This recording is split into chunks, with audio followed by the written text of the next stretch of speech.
com temas complicados, com coisas abstratas que são descoladas da realidade deles simplesmente não faz sentido, né? Porque como é que você desconstrói uma realidade que está tão presente, tão permeada, que é a herança de coronelismo, que é a herança de conflitos, de séculos e séculos de opressão, de uma organização fundiária que se constituiu lá no período colonial? Como é que você desconstrói uma verdade, né, colocada como essa, simplesmente com conceitos, né? Não basta, não é eficaz. Não é isso que a gente quer também. Então, para não chegarmos descolados da realidade, é importante que a gente faça com que o público, né, esse público das formações, trabalhe com a gente e construa essa metodologia e o resultado da formação com a gente.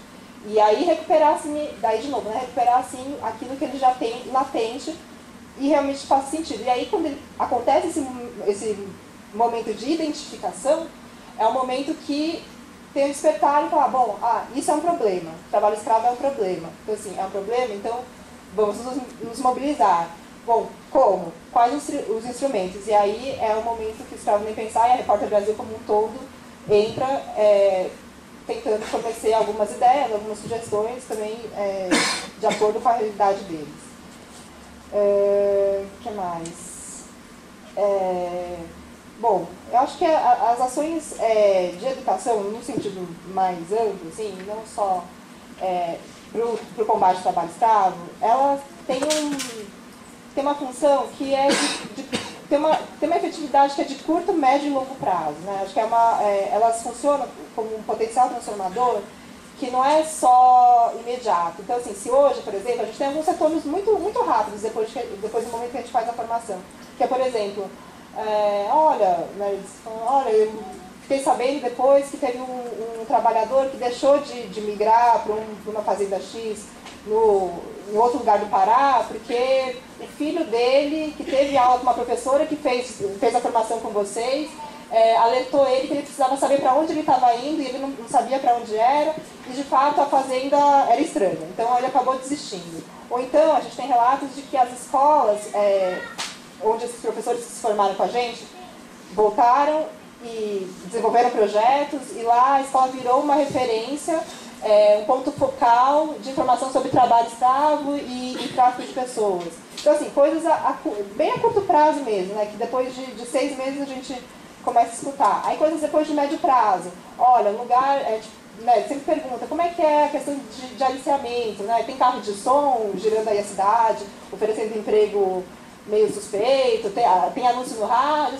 Tem. Também tem um lugar, numa praça X também, onde tem convite de emprego e tal. E aí depois teve um caso também que esse lugar, depois eles contaram pra gente que meio que foi desmobilizado. Que aí as pessoas responsáveis pelo aliciamento começaram a se constranger, né?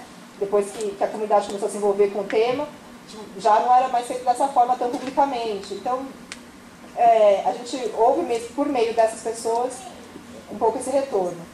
E aí, a longo prazo, a gente busca o objetivo final, que é mesmo o combate. E aí tentar realmente diminuir os casos de aliciamento, os casos de tráfico, para fins de exploração nas relações de trabalho.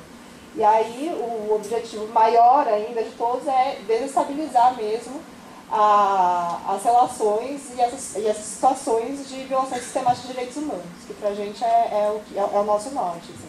E aí a gente coloca, né, é uma missão que é grande, é ambiciosa, de repente até tão egocêntrica, sim, talvez seja, sabe? Mas eu acho que a gente tem alguns instrumentos para a gente tentar fazer algumas coisas, para tentar transformar o que está colocado. E as ciências sociais, eu acho que ela ajuda e tem ajudado muito nisso. Assim. E eu acho que quem se forma aqui, né, dentro da USP acaba desenvolvendo um senso crítico muito forte em relação a ir a campo, a fazer a intervenção no campo, no campo empírico. Só que eu acho que isso, assim, por um lado, é importante, deve ser valorizado, mas por outro lado também, eu acho que não pode fazer com que a gente caia num imobilismo, sabe? Numa crítica que não constrói, numa crítica que não entrega algo para alguém, sabe? no algo que não transforma. Então, eu acho que a gente se une com alguns instrumentos, com alguns cuidados, e as ciências sociais têm um papel importantíssimo nisso, mas, por outro lado, eu acho que a gente pode fazer sempre melhor nesse sentido.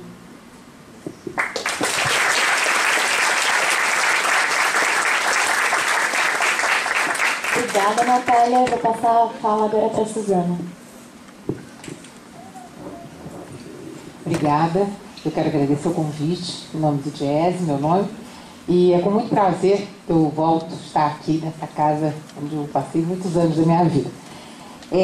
Eu vou falar um pouco dessa relação entre produção de conhecimento e intervenção social a partir de uma entidade criada e mantida por trabalhadores, que se chama DIEESE, e que foi criada em 1955, ou seja, talvez uma das mais antigas, assim, nesse nível de entidade, né, desse tipo de entidade, e que até hoje existe com esse propósito. Ela foi criada por um grupo de 18 sindicatos da cidade de São Paulo que estavam sendo enganados pela prefeitura no seu reajuste salarial. Então, por causa disso, eles resolveram criar um órgão próprio que pudesse dar os números corretos para eles e que pudesse, então, fazer uma negociação com números reais.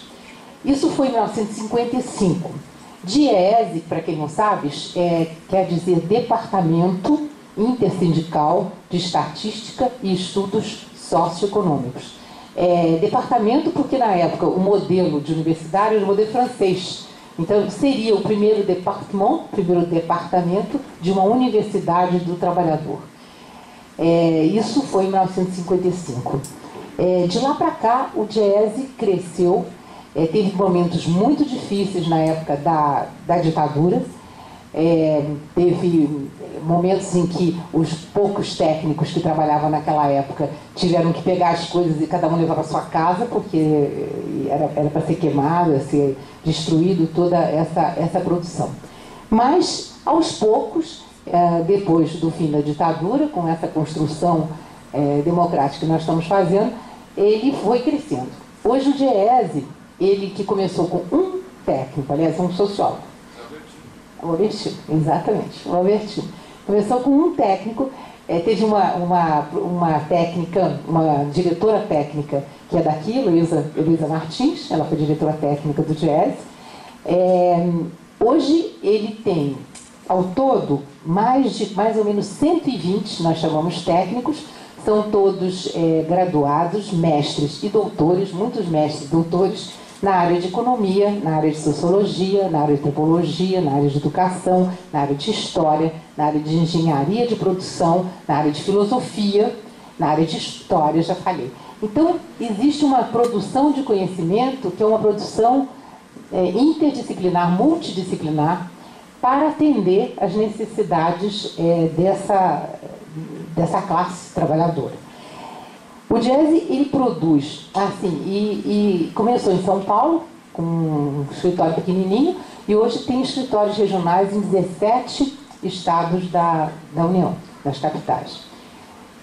E são quase 700 entidades sindicais, entre sindicatos, federações, confederações e todas as centrais sindicais, sócias do DIEESE.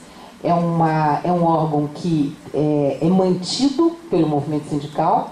O movimento sindical mantém mais ou menos 70% do nosso orçamento vem de contribuições voluntárias desses sócios, e os outros 30% vêm de convênios que se faz com, principalmente, entidades de governos, mas aprovado pelo movimento sindical.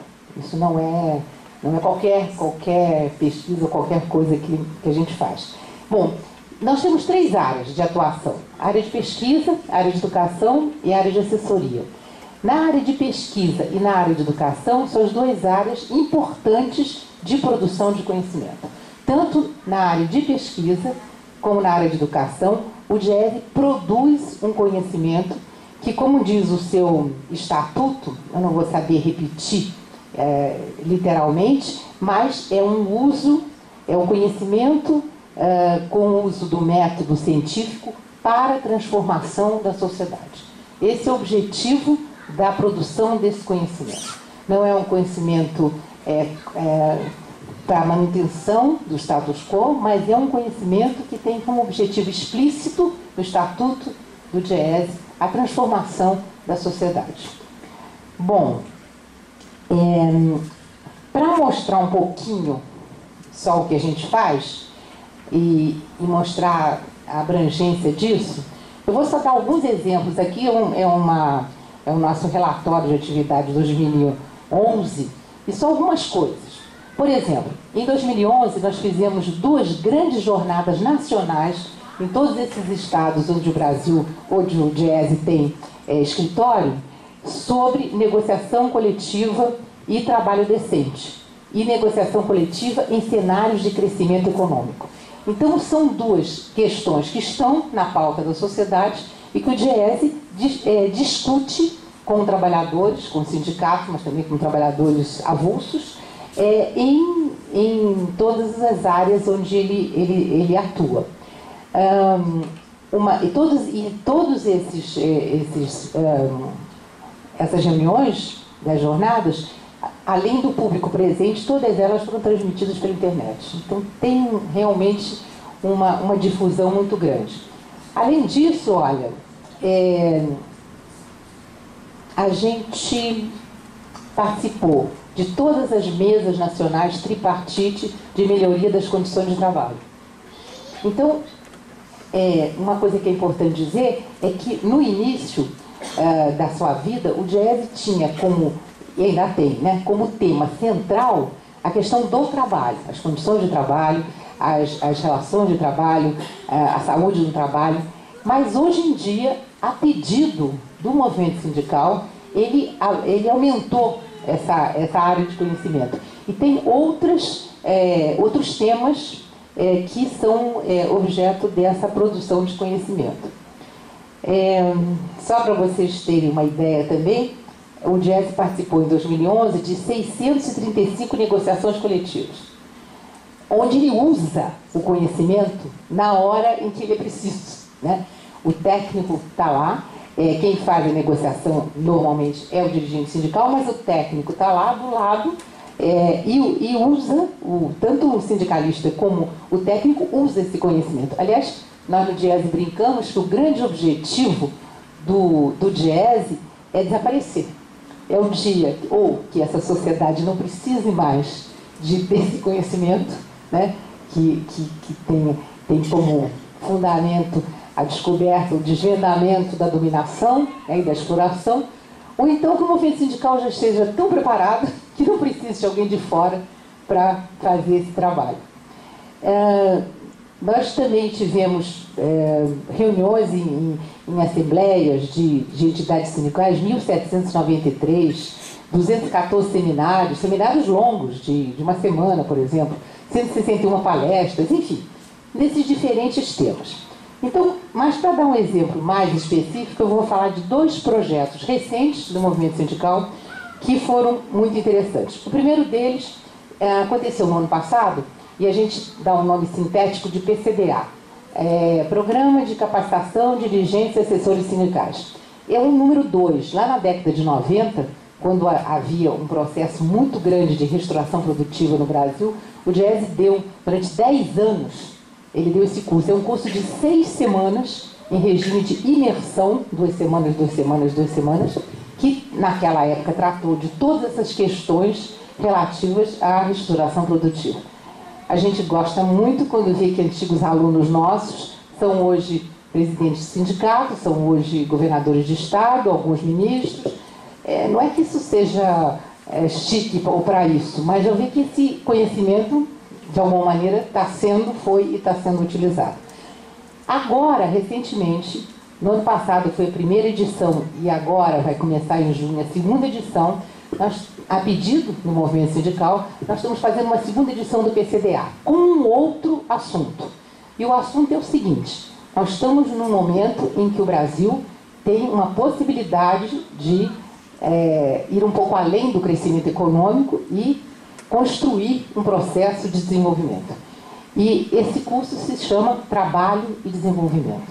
E a ideia é discutir para que o movimento sindical possa propor, ter uma proposta em relação ao desenvolvimento, a um desenvolvimento onde a questão do trabalho não seja uma consequência, faz, e no fim diz assim, e o trabalho? O que acontece com o trabalho? O trabalho mesmo, o que se faz? Não, para que o processo de desenvolvimento seja orgânico, que o trabalho seja orgânico ao processo de desenvolvimento. Essa é a ideia desse curso.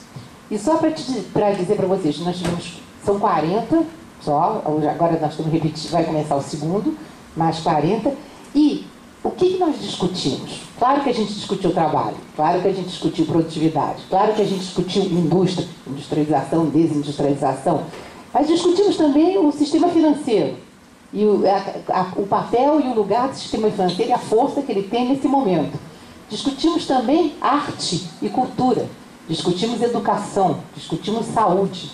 E em cada um desses núcleos, dessas discussões, nós trouxemos a palavra e o ponto de vista de trabalhadores, mas trouxemos também a palavra e o ponto de vista do Estado, de diferentes membros de governo que estão ou na área da saúde, quando a gente está discutindo saúde, na área da cultura, quando estamos discutindo cultura, e também os empresários. Os empresários da saúde, os empresários do sistema financeiro, trouxemos os banqueiros, trouxemos, por exemplo, na área de banqueiros, o economista-chefe da Febraban, que é o Sardenberg, irmão do rádio, não é o Rubens Sardenberg.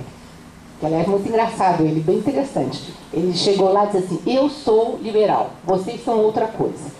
Nós vamos discutir, e no fim da conversa, eu vou continuar liberal, vocês vão continuar outra coisa, mas talvez nos conheçamos um pouco melhor. E foi muito interessante. E quando a gente faz essa discussão, nesse período grande de 6 semanas, o mote esse momento não é o momento da disputa. Esse momento é um momento de construção de conhecimento. Se você começar a disputar com o Sardenberg, por exemplo, ele se fecha, ele vai contar, ou vai discutir, ou vai apresentar um pedacinho pequeno daquilo que, se você tiver uma atitude de aluno, de estudante, ele vai trazendo. Então, isso é uma experiência importante que está sendo repetida agora e que eu acho que é um bom exemplo, exemplifica bem essa produção de conhecimento específica para intervenção social. O segundo exemplo que eu vou dar, lembra que eu falei que departamento quer dizer primeiro departamento de uma universidade do trabalhador? Quando o Diese fez 50 anos, em 2005, um movimento sindical que dirige o GES disse, e aí, cadê aquela universidade? Vocês não tinham dito que era... Vocês não, né? Nós não estávamos lá. Mas eles não tiveram essa ideia que seria uma universidade do trabalhador? Então nós começamos, isso foi em 2005, em 2006, começamos um processo de, primeiro, consulta ao movimento sindical, segundo, uma pesquisa que em vários países, no Brasil, em vários países, de experiências de entidades acadêmicas dos trabalhadores, e começamos essa construção. Entregamos um projeto ao MEC em 2009, tivemos as visitas em 2010 e 2011.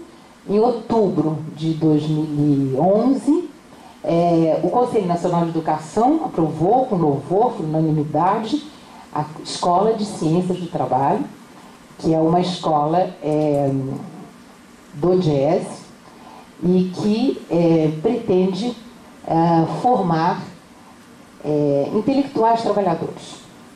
A ideia genérica é essa. Depois trabalha onde quiser, mas a ideia é que possa ter uma formação que não seja uma formação dada para trabalhadores, como por exemplo faz o SESC, o Senai ou outras. Não é essa casa aqui, essa aqui eu conheço bem, mas isso existe muito, mas uma escola dos trabalhadores aberta à sociedade. Não é uma escola fechada. Nesse domingo agora, depois da manhã, é o primeiro processo seletivo, começa agora, e os primeiros 40 alunos vão começar as aulas no dia 1º de agosto, agora desse ano. Então, isso também é uma maneira de uma produção de conhecimento visando uma intervenção social. Só que uma intervenção social, embora seja aberta, é aberta para o público, mas é uma intervenção social que pensa o trabalho do ponto de vista da classe trabalhadora. Vai se produzir conhecimento não sobre trabalho, mas a partir do trabalho. Pensando naquela unidade, aquela unidade dialética trabalhador, sua atividade que é o trabalho.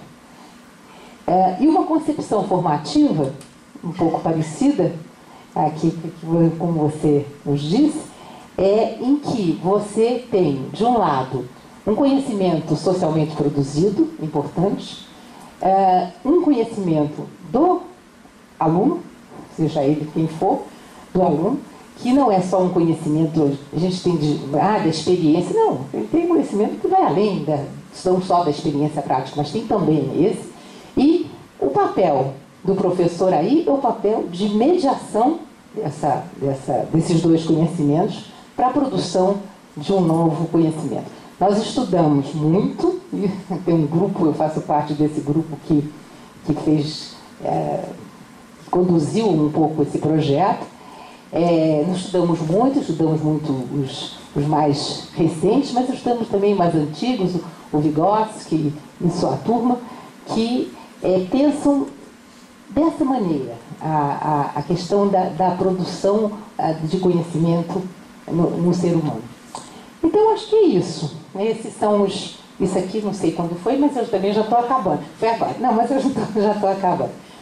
E eu acho que uma das coisas que distingue essa escola e a produção de conhecimento que o Diese faz é que, embora seja conhecido como aquele que fala sobre o trabalho, ou faz estatísticas sobre o trabalho, muito mais do que a área de educação, o Diese tem, talvez como ideia principal, embora defenda o trabalho, defenda os direitos do trabalho, uma frase, uma ideia de um pensador russo do século XIX, Kropotkin, que dizia: mais do que direito ao trabalho, o homem tem direito à vida. Então é para a vida, onde o trabalho está incluído, que a gente produz esse conhecimento. É isso. Obrigada.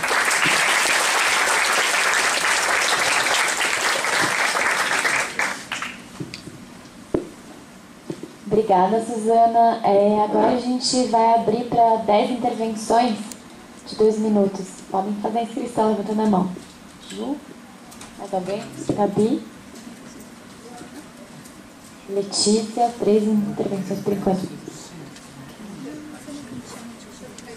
Ai, tentando, desculpa.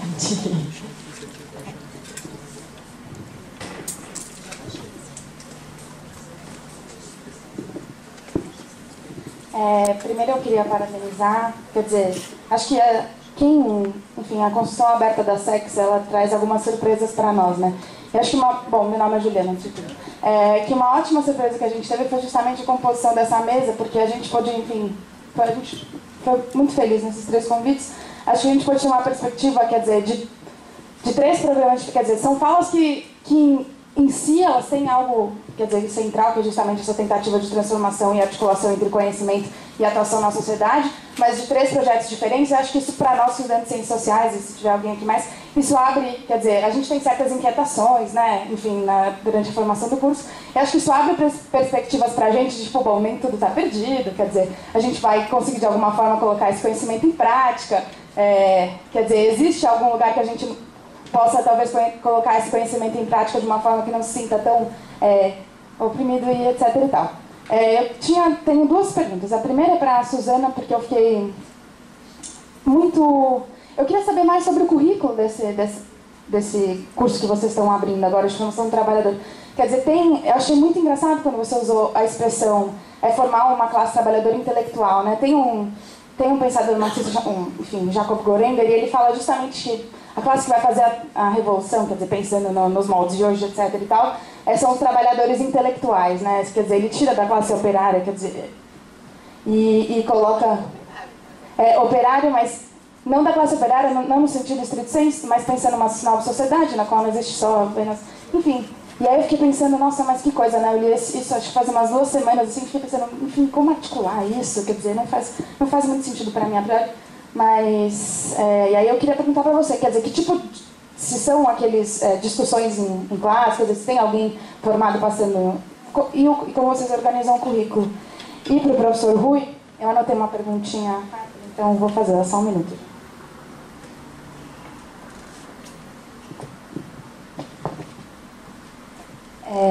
Professor, como pensar na sociologia pública e ao mesmo tempo na expansão e controle do capital sobre a produção acadêmica? Quer dizer, o caráter público ele não fica só na escolha do campo, né, que essa sociologia vai atuar, mas ele também está ligado a uma militância política, e aí fica a dúvida para mim, quer dizer, essa militância que está sendo feita a partir da sociologia pública, ela tem que ser necessariamente revolucionária, quer dizer, para ela conseguir ter um papel de transformação, etc., ela pode ter uma dimensão menos abrangente de transformação para, enfim, para não deixar no termo reformista ou algo assim. É isso, gente. Gabi?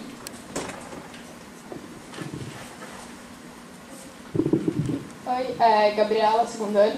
Rui, então, eu tenho 2 perguntas. 2 coisas que eu já ouvi aqui dentro da academia e para fora.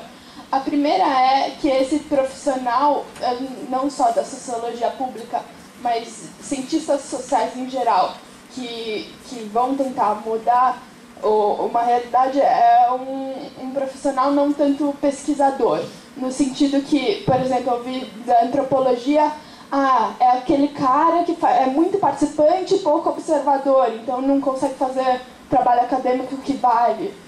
E eu queria saber a sua posição sobre isso, porque, sei lá, eu acho legal isso de como que fazer isso e, não sei, a gente ouve tanto nas aulas de método, tem que se distanciar, então como que entra isso? E a segunda coisa é uma coisa que eu vi mais de pessoas de fora da academia, que é aquela coisa, o pesquisador é aquele professor que ganha sei lá quantos mil, quem é ele para falar sobre um assunto, quem é ele para mudar, quem é ele para estar junto. Então, é meio isso. Letícia?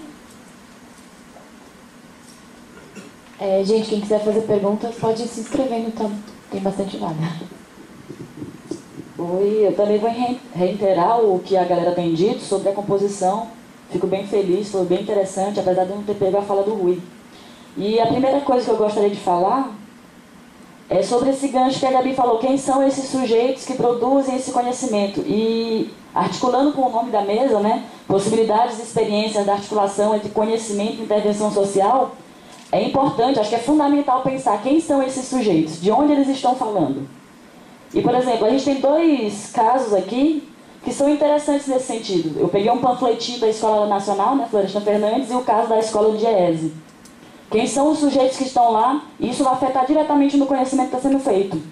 E, por exemplo, aconteceu uma coisa aqui muito desagradável que serve para a gente pensar um pouco isso. O ambiente aqui que a gente está, ele é um ambiente de produção de conhecimento, mas ele já é um ambiente excludente a princípio. Quem são os sujeitos que estão aqui? Quem é que está produzindo conhecimento aqui? E fica... Eu acho que é importante colocar, porque foi feito publicamente. Eu vim com meu filho, e eu vim com meu filho porque eu quero estar aqui, porque se eu não quisesse eu estaria em casa agora assistindo um filme, ou sei lá, curtindo a chuvinha. E já é um espaço excludente, porque já existem exclusões anteriores, entendeu? As pessoas não têm condição de estar aqui. As pessoas não param para pensar que existem estudantes mães, estudantes pobres, estudantes de qualquer tipo, que não pertencem a esse espaço, que o espaço já é excludente, sabe, antes mesmo de existir. Então, que tipo de conhecimento é esse? Ele tem um lado, ele tem uma origem, ele tem um lugar de fala. É isso, é bem provocativo mesmo. Caetano?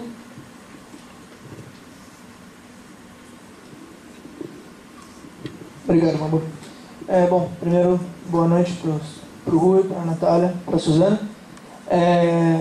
A minha pergunta, primeiro, eu acho que essa mesa, como todo mundo já falou da composição da mesa ela é muito rica, porque eu conseguiria imaginar os outros convidados da SEX para lá e para cá, espalhados na mesa. Então eu conseguiria imaginar o Gerson sentado nessa mesa, discutindo a produção de antropologia do ponto de vista do índio, né? Assim como eu conseguiria pensar o artista discutindo a produção de cultura, sentado ao lado da Suzana. Isso eu acho que é muito, muito interessante para fechar essa semana. A minha pergunta ela vai no sentido de que, nas 3 falas, eu acho que um bom ponto de encontro entre a produção de conhecimento e a intervenção social, ele estaria em colocar a intervenção social não do ponto de vista de cima para baixo, e sim de baixo para cima.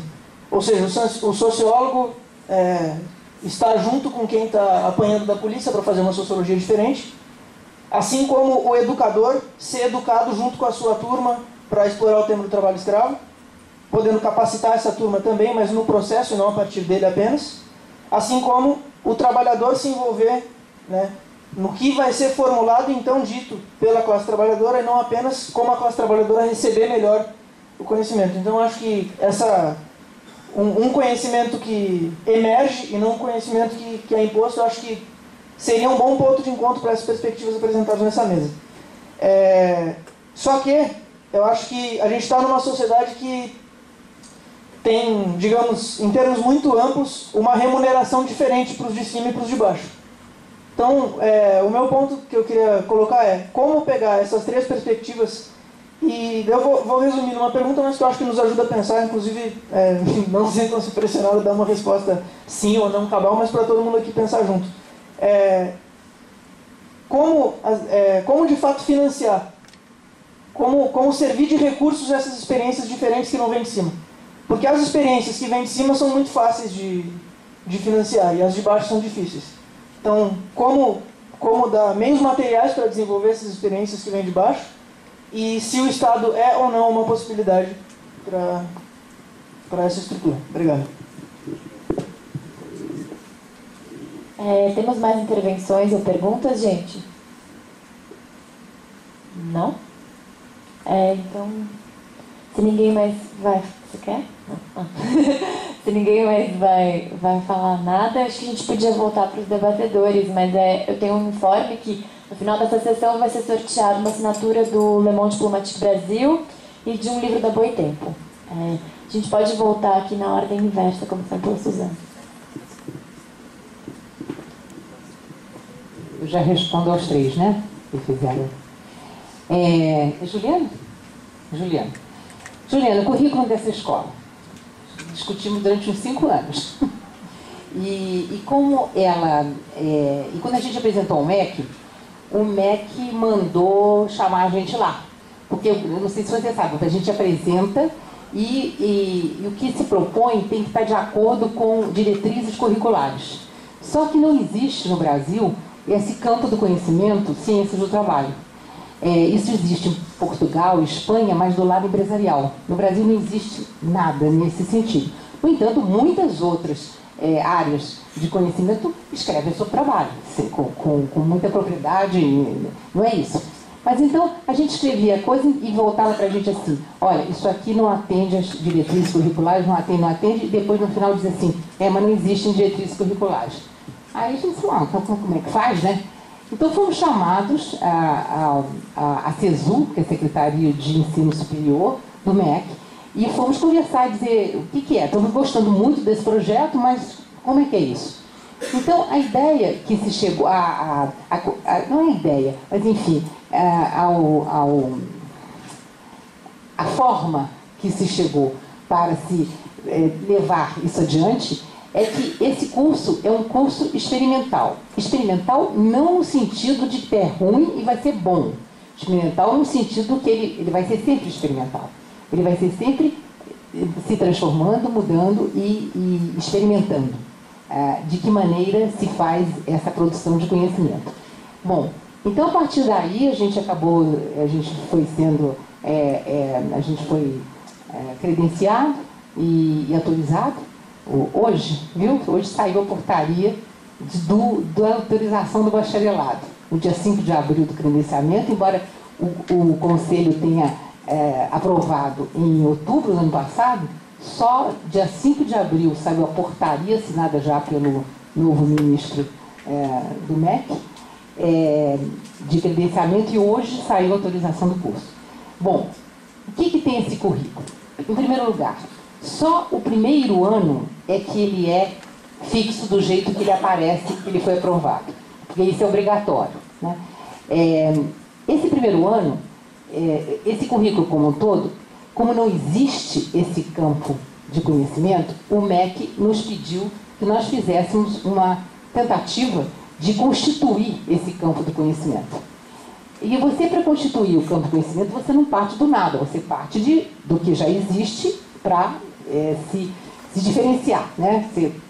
E ser considerado próprio de um novo campo. Então, nós temos 3 grandes matérias, disciplinas de fundamentos, onde a gente se fundamenta. A primeira delas é a História Social. E é o Caetano que falou aqui, eu acho que de como é que nós vamos fazer isso, né? A História Social inglesa, a História Social dos subalternos, como eles se chamam, a História Social dos de baixo. Então, uma primeira disciplina que dá o tom, digamos assim, desse currículo é a História Social inglesa. A segunda, que dá o tom desse currículo, e que vai ser essa história no primeiro semestre já. A segunda é a economia política, que trata as questões do trabalho de um certo ponto de vista. E a escola vai tratar desse ponto de vista, né? E a terceira é a sociologia política, que tem diversos entendimentos do que seria isso, mas nessa escola nós estamos pensando a sociologia política como aquela que estuda as relações de poder na sociedade, não diretamente da sociedade-estado, mas dentro da sociedade. Então, essas 3, elas dão, sendo vamos dizer, uma disciplina que não tem, principalmente não tem no princípio uma disciplina própria, mas um conhecimento que é o filosófico, que é um entendimento qual é a concepção de mundo e qual é a concepção de ser humano com que se estuda, né? A partir daí se estuda esse negócio que estamos chamando de ciências do trabalho. A partir do primeiro ano, o primeiro ano tem, além dessas 3 disciplinas, tem disciplinas também que são importantes. Uma, por exemplo, é produção de conhecimento e pesquisa social. Você vai formar, não pesquisadores, só pesquisadores, mas intelectuais, trabalhadores. Ele precisa saber produzir conhecimento, não só ter esse conhecimento, mas saber produzir conhecimento. A segunda grande ideia é que já na graduação, a disciplina que é obrigatória nos 6 semestres é pesquisa. É pesquisa que vão sendo formados grupos de pesquisa a partir de inquietações que a gente espera que vai se transformando em indagações a partir das aulas, né, das matérias, e que possam trazer para aquele que vai se formar uma possibilidade, primeiro, de produção de conhecimento e, segundo, de uso desse conhecimento na sua profissão. Então, essa escola, ela não forma médicos, engenheiros, nem talvez sociólogos ou antropólogos ou economistas. Ela forma cientistas do trabalho, não sabe-se lá bem o que é isso. Mas são pessoas que podem ter até já uma outra profissão, mas que vão saber produzir conhecimento e usar esse conhecimento nas suas áreas de atuação. Nós temos tido como possíveis candidatos, olha, nós temos 40 vagas, tivemos 150 pessoas interessadas e 94 pagaram R$20 para fazer o processo seletivo. Isso é interessante, nunca está começando, dá mais de 2 para 1 e vamos ver como é que sai esses 40 daí. E a ideia não é que essa escola seja uma escola que vai crescer, entendeu? Que vai virar aquela com 5 mil, 10 mil, 15 mil, não é isso. A ideia é que essa escola possa ser uma referência nas questões do trabalho uma referência importante nas questões de trabalho e que possa fazer convênios, e já temos várias propostas, com universidades federais e universidades estaduais que possam ter como uma disciplina, se for o caso, mas ou então uma área na pós-graduação, uma área de especialização em ciências do trabalho. Então isso é um pouco como é que a gente desenvolve. Depois eu mando para você, se você quiser, o currículo completo, como ele está sendo pensado, entendeu? Então você tem desde a questão jurídica do trabalho, como uma história das utopias do trabalho, por exemplo. Né? Então é bem variado. Letícia. Quem é que está produzindo? Cadê Letícia? Letícia, quem é que vai produzir conhecimento? Olha, a ideia é que os estudantes possam aprender e já no seu percurso curricular, escolar, possam começar a produzir conhecimento. E vão produzir conhecimento, um conhecimento, como eu já disse, que não vai ser sobre trabalho, mas a partir do trabalho e do ponto de vista da classe trabalhadora. Agora você está me perguntando como é que as pessoas interessadas, os trabalhadores são pobres, têm condições de, às vezes não têm condições de estudo, né? Têm família, são mães, são pobres. Como é que isso vai acontecer, né? Nós sabemos tudo isso. Essa escola está começando em São Paulo. Essa escola está começando pequena. Essa escola pretende continuar pequena.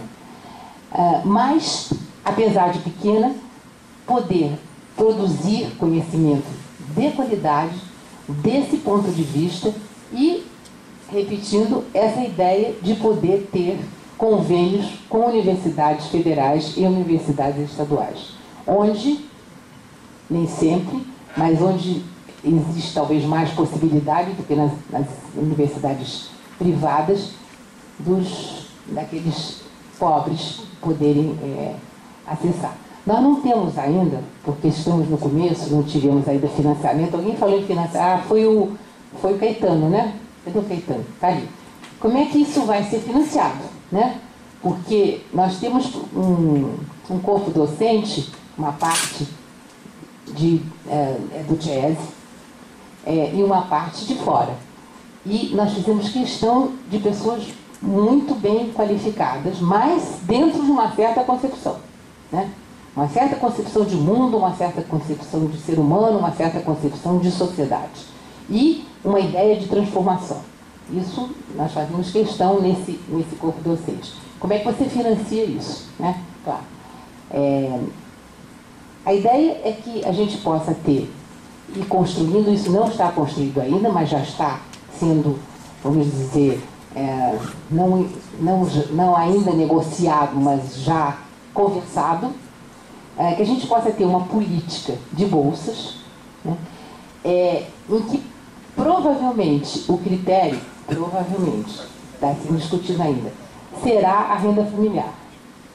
A ideia como é uma aberta, né, pode ter gente que possa pagar e gente que não pode pagar. E um critério de bolsa que pode ser uma bolsa total ou pode não ser.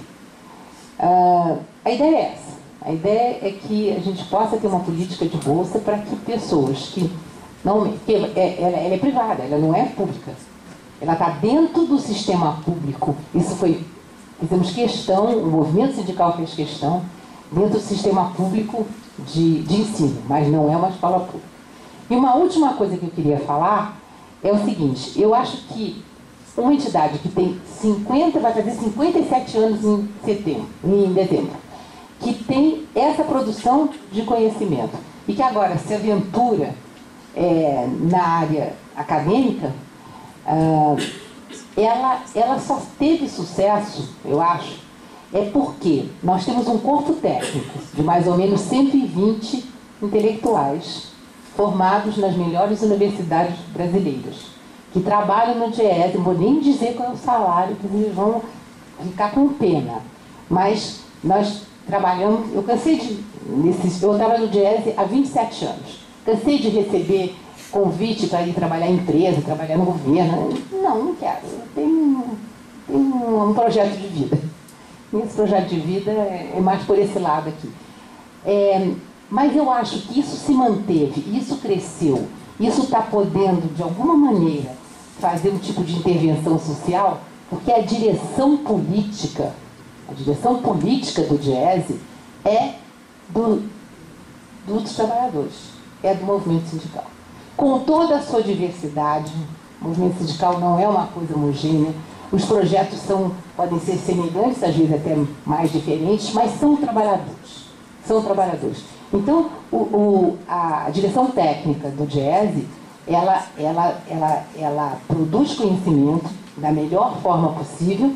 No entanto, a direção política do que, não de qual especificamente, mas que áreas são necessárias nesse momento para o Brasil, nesse momento, para o mundo nesse momento, para os trabalhadores nesse momento. Isso é dado por nossa direção política, que são desses 700, nós temos uma direção nacional de 30 que decidem. Nós apresentamos as possibilidades, eles decidem. E temos uma direção executiva de 13 que participam praticamente do nosso dia a dia. Então, acho que é um pouco isso, mas eu estou aceitando o voto de boa sorte. Obrigada.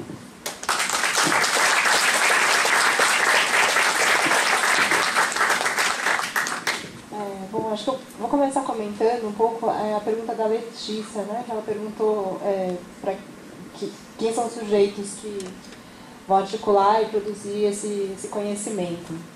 Assim, eu sou da opinião que neutralidade científica, assim como neutralidade jornalística, não existe.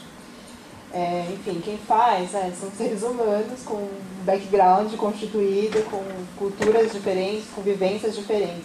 É claro que existe uma objetividade aí na hora de trabalhar com instrumentos metodológicos, com dados, nos termos mais técnicos, digamos. Mas, assim, sempre vai ter um olhar, né? Sempre vai ter um ponto de partida que pode ser mais ou menos enviesado.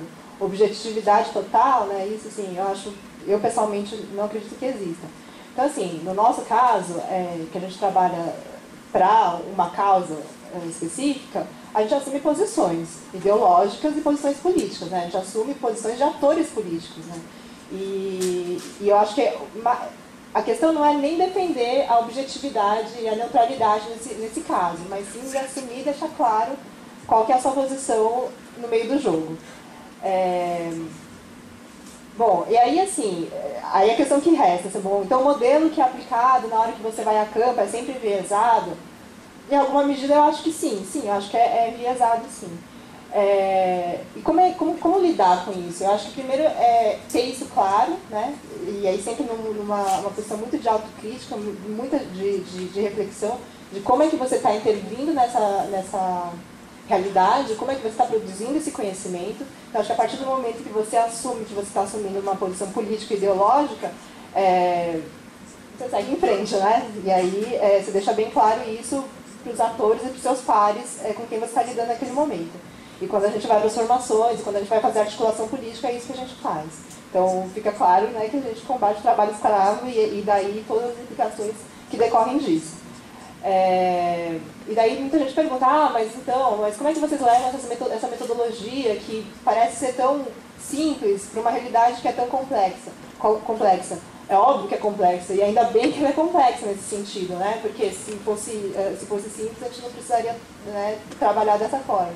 E para a gente mesmo, para o programa em si, essa complexidade é o que oxigena, é o que renova, é o que faz com que a gente vá aprimorando a metodologia, vá aprimorando o trabalho e atualize esse trabalho sempre, né? Porque as dinâmicas com as quais a gente trabalha são muito fluidas e são muito se transformam muito ao longo do tempo, né? Então, daí, assim, é sempre a postura de questionamento de como que a gente está produzindo esse conhecimento. Desprovido de intenções nunca vai ser.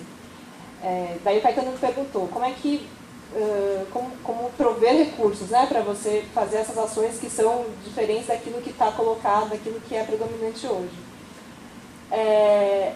Eu acho que, enfim, recurso é uma coisa que é sempre complicada e foi o que ele colocou, ele está realmente a serviço de alguma coisa. Então, por exemplo, o BNDES, quando a gente vai olhar para financiamento agrário, ele, lógico, privilegia o agronegócio baseado no modelo, né, exportador, no modelo de grande produtividade, no modelo de latifúndio. O agronegócio familiar nem sempre é contemplado da forma como a gente considera que deveria ser. Não há um equilíbrio nisso e os dados depois, quem quiser, pode conferir. Então, assim, eu acho que primeiro, antes de chegar nesse momento de pensar o recurso, acho que tem que dar um passo atrás e pensar de que forma a gente desestrutura, desestabiliza, questiona esse modelo que está colocado a princípio, né? Então, aí, a questão da informação, da comunicação, a questão da educação, e aí, no caso, não escravo nem pensar, para tentar um pouco esclarecer algumas coisas, mudar a realidade por meio dessa intervenção, eu acho que é importante. Como a gente, né, coloca aí não só entre aspas, o ensinamento, eu acho que daí vai muito na linha que a Suzana falou, que é de que um dia o Diese desapareça, porque ele não seja necessário. A gente também, é uma coisa que a gente pensa muito, isso, no futuro a gente quer que o escravo nem pensar não exista. A gente pensa um dia de que a Repórter Brasil não precise mais atuar, porque né, a gente está lutando pela erradicação do trabalho escravo. Uma vez que o trabalho escravo deixa de existir, a gente não precisa fazer o que a gente está fazendo hoje. Então, assim... Isso. A gente trabalha junto, né? A gente faz parceria. Bom, então, assim, a gente também quer que um dia a gente desapareça e entregue isso na mão, né, de quem a gente acha que é ator de verdade para isso. Assim, olha, então, né, a gente sair de cena. E aí o papel da sociedade civil, né, e aí com todas as implicações que o próprio professor Rui colocou, né, é importante para mobilizar e para ser autônomo na sua intervenção mesmo, né? A gente está aqui como mediando o jogo só. E claro, assim, que o Estado é fundamental nesse sentido. Porque se a gente está lá, né, fazendo a articulação com a sociedade civil, a gente sabe que não é assim, né? Que a gente não consegue fazer sozinho. E nisso precisa de articulação, não vamos ser ingênuos nisso. E o Estado tem um papel super importante.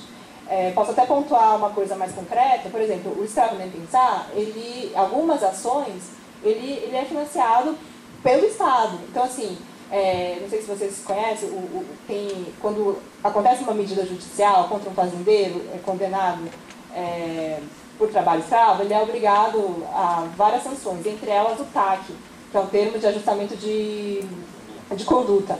E aí esse TAC gera, obviamente, recursos. Esses recursos vão para um fundo ligado à justiça, ligado ao MPT, enfim.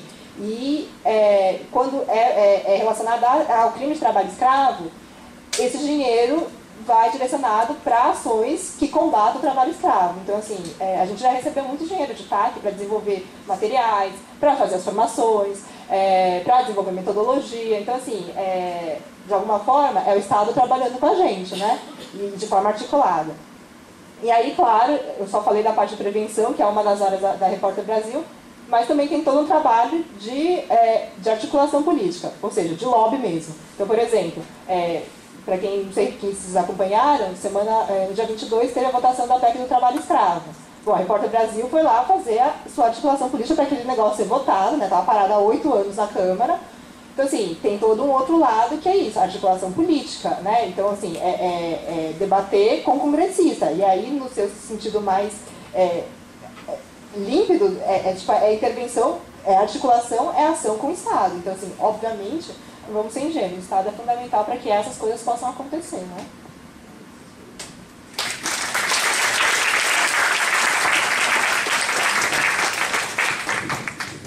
Queria agradecer as questões. Eu vou tentar, então, responder cada uma delas separadamente, depois eu procuro sistematizar, ok?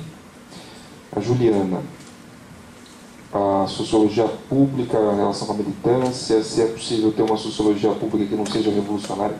Eu diria para vocês, Juliana, que eu não conheço uma sociologia pública propriamente revolucionária. Todos os exemplos que eu tenho, enfim, quer seja exemplos da década de 90, que ficaram muito famosos, como é o caso da própria intervenção do Pierre Bourdieu na França, na greve de 95, o movimento dos desempregados em 98, a formação dos Estados Gerais Europeus, 99, enfim.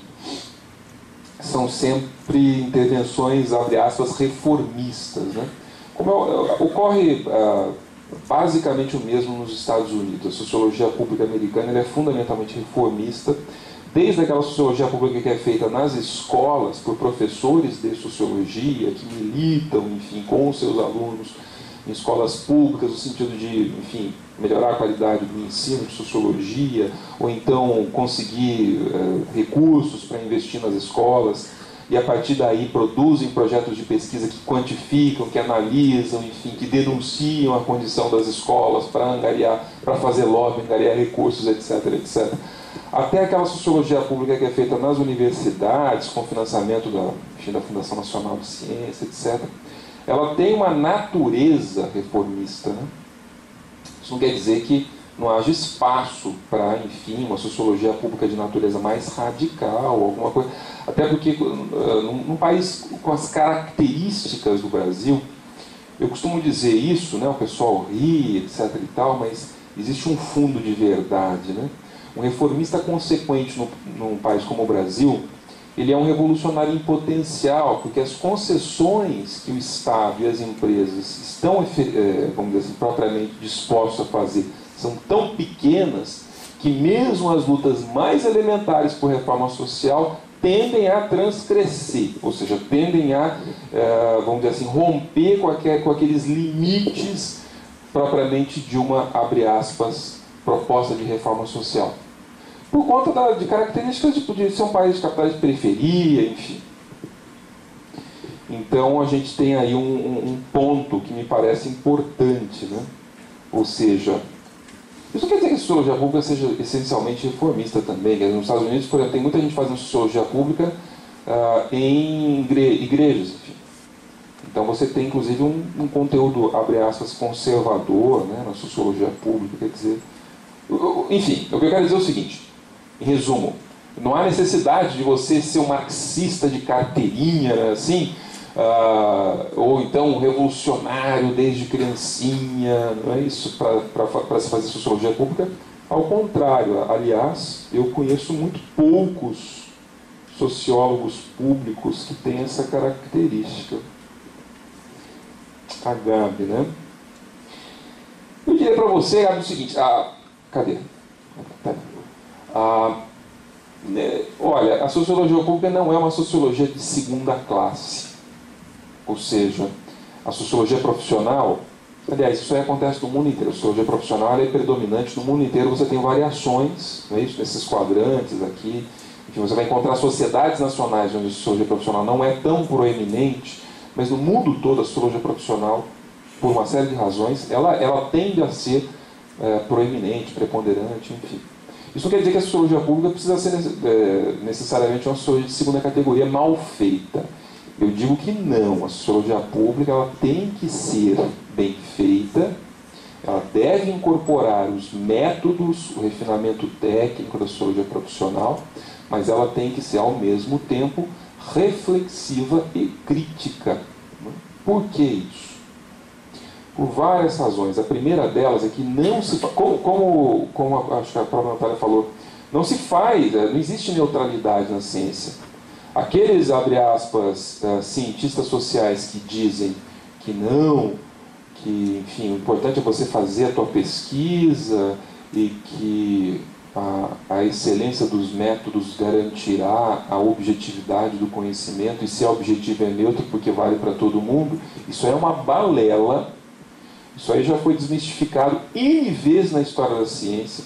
Isso não faz, na minha opinião, é evidente que é um tema controverso, cheio de polêmica, né?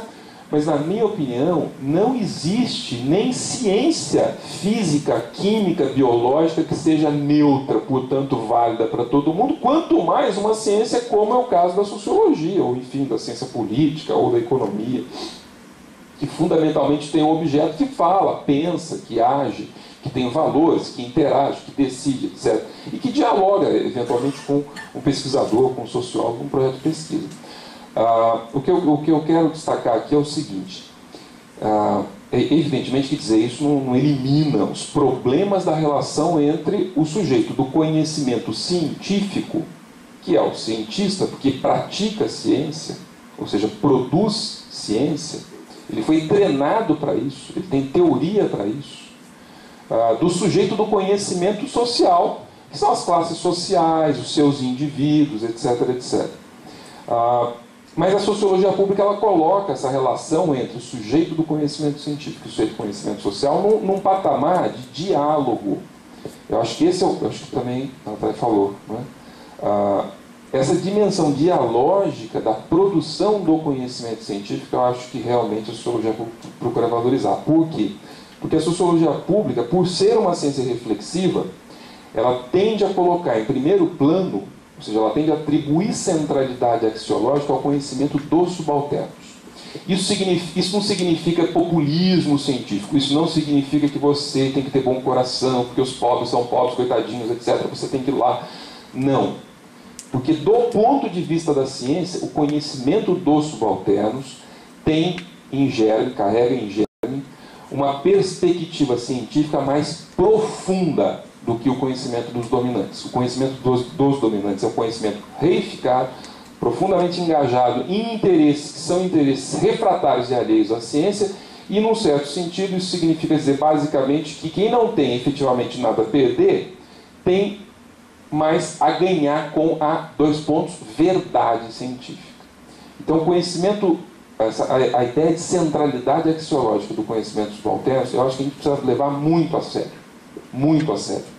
Existe algo na sensibilidade do sujeito que produz conhecimento social e que é oprimido, que é explorado, que é dominado, que é humilhado.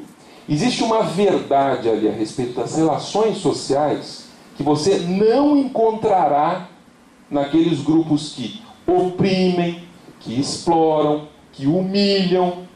Você não vai encontrar. Existe algo, por exemplo, no caso brasileiro, existe algo na sensibilidade, ou vamos dizer assim, que deriva evidentemente da sociabilidade, mas existe algo na sensibilidade das mulheres, dos negros, ou dos não brancos no sentido mais amplo, não é isso? Dos trabalhadores assalariados que são mais mal pagos, que você não encontrará no presidente da FEBRABAN. E isso precisa ser o quê? Elaborado pela sociologia. Essa sensibilidade. É o que o Gramsci chamava, né? Enfim, os meios populares têm o seu senso comum, mas dentro do senso comum, que é uma visão totalmente desarticulada de mundo, é o que eu sempre digo, né? O senso comum para mim é o taxista da cidade de São Paulo. Isso aí eu totalmente desarticulado, 99,9% super conservador, etc. Mas no interior do senso comum existe um núcleo racional, que é o bom senso, que pode ser elaborado, percebe? Pode ser elaborado pela teoria, pela ciência. Então eu acho que é aí que o sociólogo, abre aspas, a sociologia crítica e reflexiva deve efetivamente agir ou atuar. E sem nos esquecermos, como o próprio Gramsci, enfim, afirmou, que a tarefa do intelectual orgânico, né? Enfim, depois, se eu tivesse tempo, a gente poderia conversar mais sobre isso, mas a tarefa principal do intelectual orgânico é elaborar e tornar coerente os problemas que são colocados pelos subalternos. Isso significa duas coisas. Elaborar supõe teoria, supõe diálogo e supõe também o quê? Supõe um reconhecimento desse conhecimento. Mas se fosse só isso, você diria, não há efeitos práticos. Por quê? Porque você pode elaborar, voltar para a universidade, defender a tua tese e colocar vamos dizer assim, na estante e fingir que aquilo está muito bom. Para você, provavelmente você vai conseguir um título qualquer, um diploma de mestrado, doutorado, sei lá eu, se estiver fazendo iniciação científica, um diploma de graduação, e Inês é morta, não acontece mais nada. Agora, o que o Gramsci dizia? Você tem que elaborar e tornar coerente os problemas que são colocados pelos subalternos. O tornar coerente é que a sociologia pública faz e a sociologia profissional, por exemplo, não faz, que muito bem pode elaborar os problemas que são colocados pelas pessoas, enfim. O tornar coerente é que é mais difícil, que é um passo que é mais difícil de ser dado. Enfim. E esse passo exige reflexividade, ou seja, exige uma certa teoria capaz de fazer com que você se coloque no mundo em relação ao objeto, em relação aos sujeitos, em relação às classes, em relação às opressões, em relação às dominações, em relação às explorações, enfim. Essa reflexividade, ela é absolutamente central para a sociologia pública.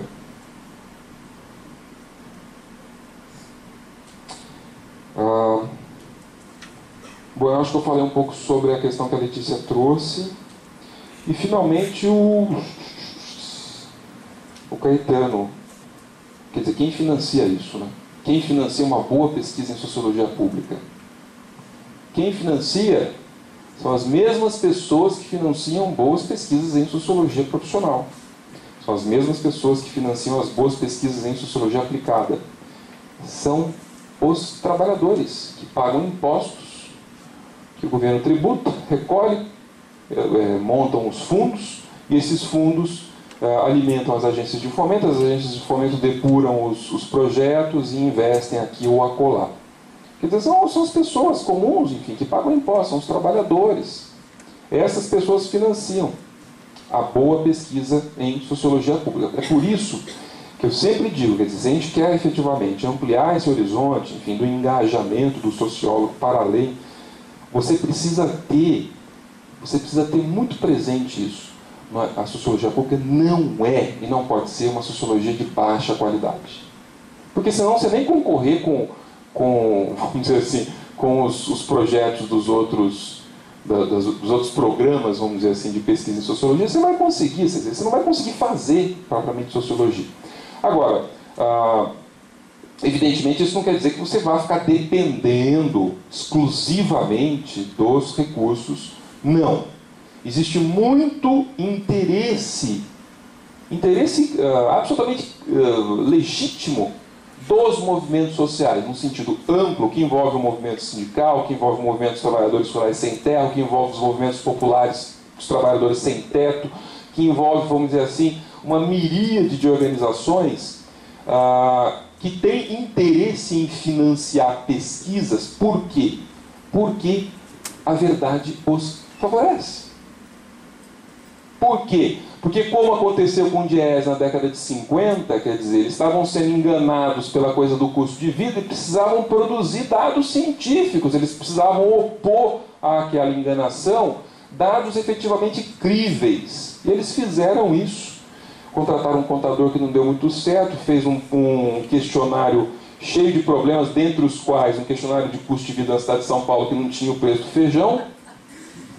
E aí tiveram que demitir esse cara e contratar o professor Zé Albertino. Quer dizer, o Zé Albertino entrou, refez o questionário, aplicou, foi diretor científico de ESE até o final da década de 60, até 68, 69, se não me engano. Enfim, e deu muito... Por que o professor Zé Albertino pôde fazer isso? Porque ele tinha uma ótima formação em sociologia, ele sabia como elaborar um questionário. Percebe? Ele sabia como interpretar os dados que eram produzidos. Enfim, então, esse seria o recado, vamos dizer assim, para dizer para vocês. Fontes de financiamento para pesquisa existem, inclusive convênios, quer dizer, o MST firma convênios com algumas boas universidades federais pelo país afora, quer dizer, a sua escola nacional, enfim, tem esses convênios, já formou técnicos, que eu me lembre, Unicamp, Paraíba,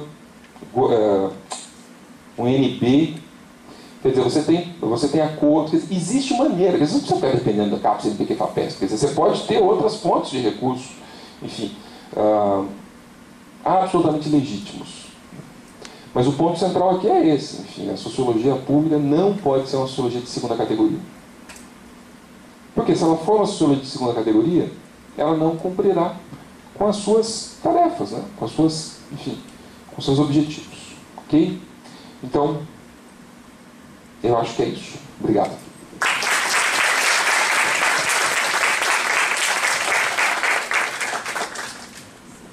Em nome do CEPS, eu queria agradecer muito a presença dos nossos debatedores, o Rui, a Suzane e a Natália, e todos vocês que vieram participar do debate aqui com a gente. Não vão embora ainda, porque vai acontecer o sorteio da assinatura para o Le Monde Boulomatique Brasil e um livro da editora Boitempo. Obrigada, gente. Parabéns a vocês que dedicaram uma sexta-feira até casão 7 horas, enfim, não é fácil.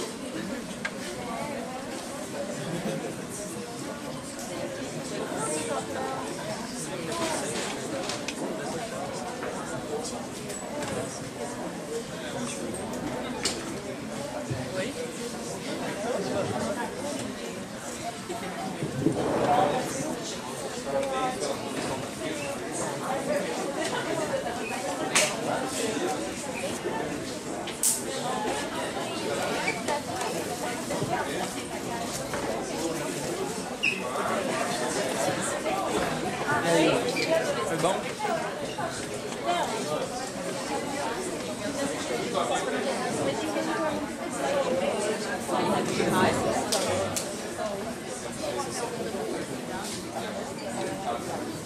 Eu achei que ia dar 4 horas aí.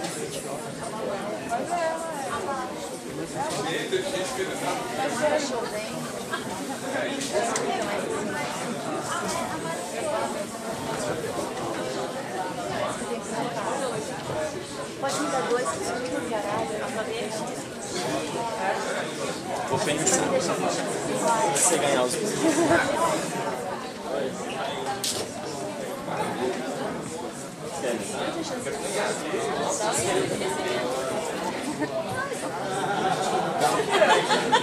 Bota para os azarábios. Nunca ganhou nem uma bombona também. Meu, a Bianca rapava tudo, sem ideia. O coelhinho dela entrava na casinha, o carrinho dela batia na portinha, ela pescava o peixinho número 10. Não sei nada. Eu não peguei nenhum. Eu pescava o peixinho número 0, meu coelhinho ficava parado. Meu Deus, ela já ganhou. O pênalti tá parado. Deu uma inflamadinha no olho dela. Você lembra, acho que foi mais marcante pra você. De molho, né? Passei Eu fiz coelhinho. Mas era muito engraçado, todas as coisas. Ela tava preocupada. Na escola, tipo, de festa toda, ela saía. Estudaram na mesma escola? É, ela saía, tipo, um monte de coisa, né? Porque ela jogava muito, assim, né? Quando a gente ficava jogando.